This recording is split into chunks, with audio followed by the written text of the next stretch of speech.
Revenge of the Fallen Leader Class Optimus Prime.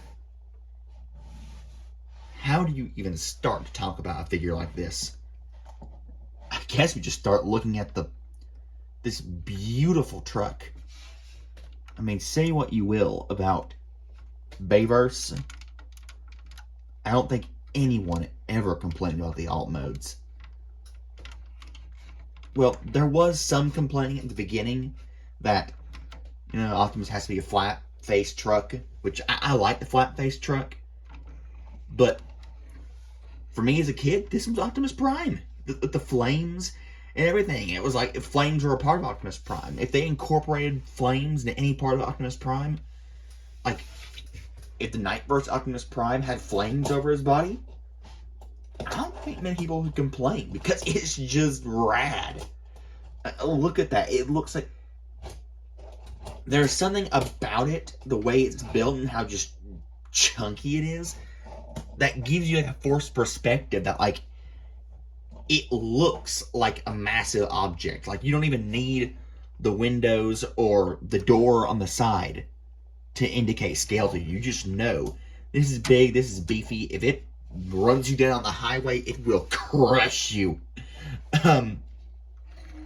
It has a trailer hitch, which attaches to something. I don't know. I don't have his gun. That he does this.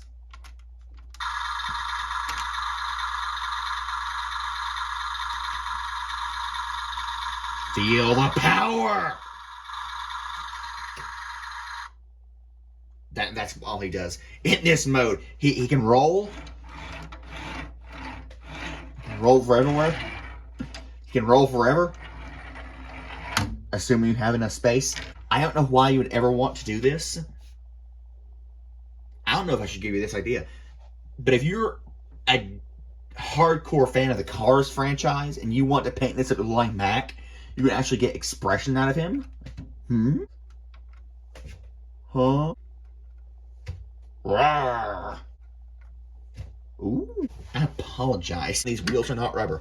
But the wheels are so well detailed and textured that they look rubber. The silver is nice on the rims and on the hubcaps. The fade from the light orange to the red. It's just amazing. Color matching. The different colors of red. Not perfect, but especially for a 2000 toy, it's great. It's good enough. Love the vibrant blue. Blue's my favorite color, and this color of blue on Optimus Prime is my favorite shade of blue. Probably because of Optimus Prime as a kid. These pieces are rubbery, so they will not break or snap like Masterpiece MP10 does. I like that figure. Thank you to my cat. Now, to the controversy.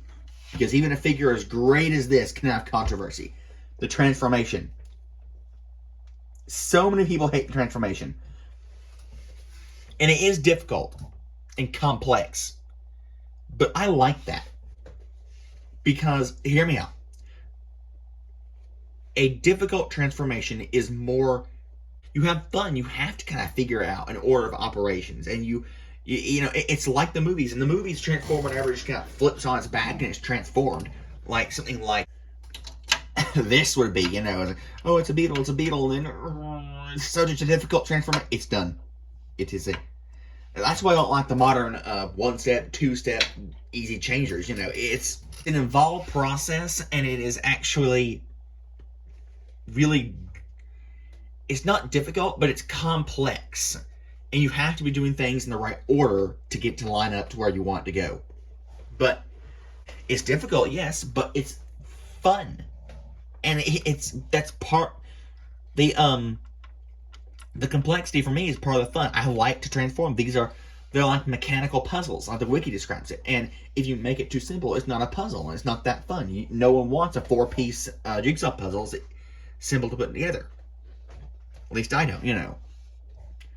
So that's why I prefer the more, not difficult figures, but the ones that have a lot of steps, is what I'm saying. So I'm going to walk you through that now. Or not walk through. I'm going to do it. I'm going to hit the highlights that are interesting. So first off, you're going to want to take these, and I say first off, like you can do this in kind of pretty much any general order, unless I mention that there's something that has to be done a certain way. For some reason, this is on such a simple double hinge, and the movement is minuscule and it doesn't floop into place when you get it out to the extended position. I don't even know why it's there. Honestly, I could have dealt with them being static. So once you have that done, you basically crack it in half and you focus on one side or the other, whichever you want to do first. So you grab the Autobot symbol and then unfold it like a book. And there you go. You have... It's really cool though how the feet... All of this is foot. It extends so much and collapses so well. So you take these, you fold them back. I'm going to unfold these parts. Unpeg it, unfold, unfold. Then you flip these up. The Autobot symbol is painted, so if you don't want, you really care, you might, like, I don't know, put some clear coat with that or some sort of protective layer so it doesn't scrape the paint off when you set him down. But as long as you don't scrape him across the ground, you should be fine. I've had this for, since 2009. And you want to clip the feet into each other, stand them up on some just satisfying ratchets.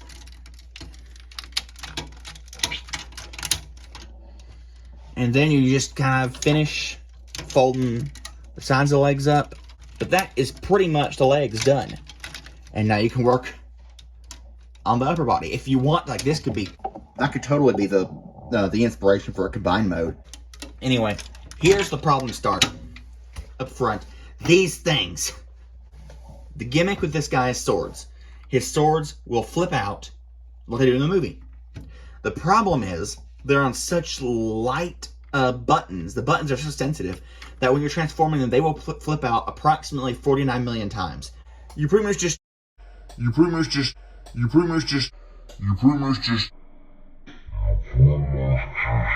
transform them regardless of the orientation of the swords. You kind of hold them in place while you're transforming. And while they're in place, when he's in truck mode, nothing happens. Once you go to start transforming, you're going to watch. They're going to start unpegging. Unless I'm very careful, which I'll try to be, but still might not be. These parts on the side, and just pop them out. Again, the other side, just pop them out. And then you start kind of working the back, or the middle, I guess. Now these are free floating, they'll get in your way. So just best to collapse the backpack up for now. Slide this back. You rotate it. Rotate it. Tab that in. And that's the backpack pretty much done. You see? The swords have already started. This one's already tried to swing forward. You gotta put it back into place. Now you start in the cab section. The nose, if you will. You can unpeg this and swing these out to reveal the hands. These will collapse in and swing underneath. And they don't peg in. They just sit there. So you can just flop them around. You can flop them like right here. And then that will happen. And this is a complex step. It's where you got to really pay attention to order of operations. So again, fluid motion has to go up and around at the same time. Plugs in, flip up. That will flip out accidentally. And then you're on the home stretch. Where this is the coolest part, but also the most scary part. You see what I mean? You take the head up. You take the windshield parts up, and they will split, and they kind of free float. The head will come out from behind them. He will not shut up while you do this, because the voice speak activation is when the head moves up. So as you're moving the head to get him into place, he will keep saying he is Optimus Prime. Thank you, Optimus. Very cool. You're going to take these parts that are kind of tucked in underneath the windshield, flip them out, connect it together, makes a transformation sound. Then you gotta back up so you can actually see the guy. Now here comes the scary part. If you are a collector who's very afraid your toy is breaking, I don't know if you want to consider this transformation step, or if you want to just transform in robot mode once and leave him there. Because you can't see it well. Even in person, it's difficult to see. But there is a channel that runs alongside the inside of this piece. And there is, as you can see, a little nub on this piece. Now, to put the chest into place and activate, part of the gimmick, you just take this nub and you force it into this gap with considerable effort, and that will go into the slot, into that channel. And that completes the look of the chest. And when you fold down this belly flap, that will allow you to activate the gimmick, which is pulling down on this. The chest will move up,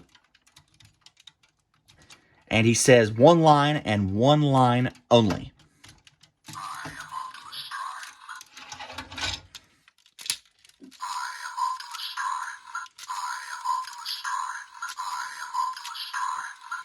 And the gears that come into play, that's really cool. That's automorph done well. It doesn't get in the way of the figure or hamper the articulation. It actually improves it because, as you move the chest,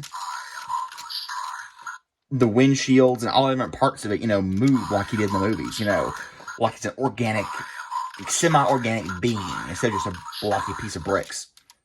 Now back to the problem. When you want to transform him back into vehicle mode, there is no way to get these out. There's no slot that they come out in. You just gotta grab them and flex plastic as hard as you can to just... I'm not gonna give you a good angle. Pop them out. So all you're doing is you are just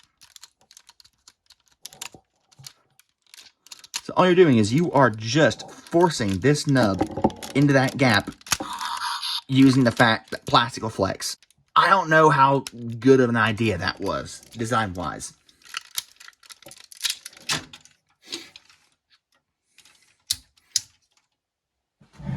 But look at that! He looks stunning. Now, display-wise, you can have this figure just standing in your display case, and he will look impressive.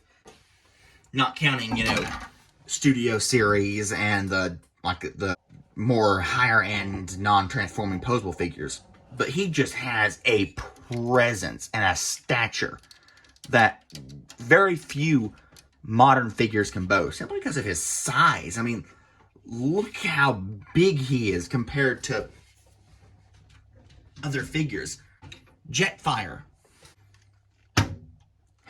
Not the one you were thinking about.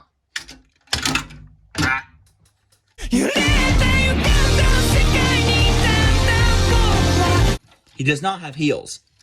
Normally, he's pretty good about standing. Today, he doesn't want to for some reason. He's a commander class figure. And he's basically the same size as Jetfire, especially in robot modes. Yeah, old leaders were... So the argument now is that the leader class has to be downsized because you either pay for size or you pay for complexity. And with the more complex engineering of leader class figures, like this guy who transforms he basically dissolves and then comes back together, kind of like an Age of Extinction Galvatron, you have to downgrade somewhere. So you downgrade in size. Because if you had size and engineering, it costs a lot more. This guy had both. He has size and he has engineering. Because look at you think, oh, he can't pose. Watch this. So the main gimmick, the only gimmick, really, other than the ability for him to say one line, is you press this button on his arm, and the sword comes out, just like in the movies. And normally you can't get him to articulate at all because the swords get in the way. With the swords deployed, you can get him into some poses. Just look at this.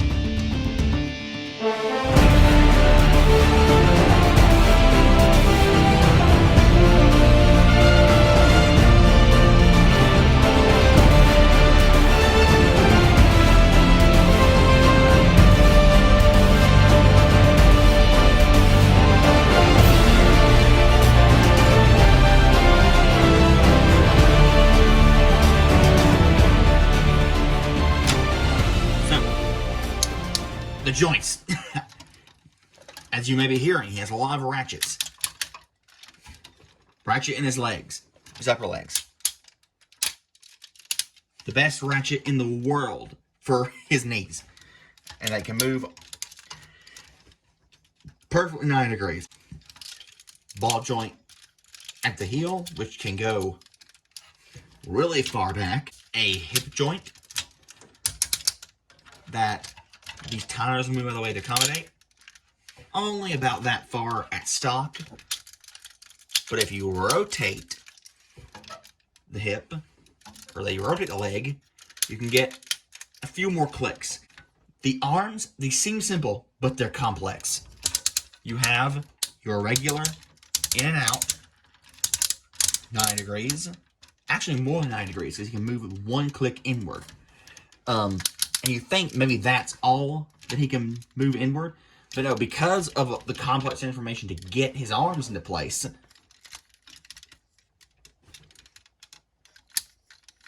he has reverse and forward butterfly joint. So he can move his arms across the width of his chest. And that's not something that many figures can do, even nowadays. He can move his arms down like that, if that serves any purpose to you.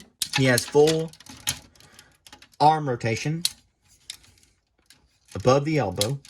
He has 90 degrees of elbow articulation. And those ratchets just sound amazing, don't they, man? What do you think, Optimus? Yes, you are. Now, his head was designed very well. Now, what I mean by that is because he has wires in his head, you think, oh, I've got to limit how far his head can move. But actually, the reason his head is limited is because of his giant collarbones, basically, in the form of the top of the truck. So, either way, you wouldn't be able to move the head that far. So, if you're going to put electronics in a figure, make his eyes light up, do it in a figure where you can't move the head anyway.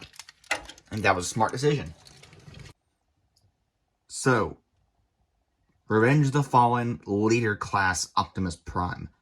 A complex, frustrating in some points figure that commands a hefty presence and a hefty price on the aftermarket. Is it worth it? I would say for the most part, yes. Of course, do not pay the overly exorbitant $100, $120 for this figure, but the MSRP, basically the original price, $50 to $60, that's well within what I would consider acceptable for a figure of this magnitude. Does he have his flaws? Yes. Does he lack articulation in some key areas that we might consider crucial today? Yes. Is he still worth the love and respect of a modern collector? I think yes. He is a challenge not to be taken lightly. If you decide to transform him, you will be in for a 15-minute endeavor, especially if you're going to transform him back into vehicle mode, you have to make sure your clearances are incredibly precise and your order of operations is incredibly precise. However, if you are up to the challenge and you think that a Bayverse Prime of such magnificent size is right for your collection, if you can find one in the secondary market, I'd say absolutely go for it. If you're into something like that. I personally am more of a G1 collector myself. I have Bayverse figures for nostalgia, because I grew up with them. But if it's something that you're still really into, and I have to admit, the design, Bayverse Optimus Prime is one of the few Bayverse designs where they just knocked it out of the park in translating the G1 design into something new, but also recognizable for a modern audience. So, I think I have been talking enough because, let's face it, this figure speaks for himself. Isn't that right?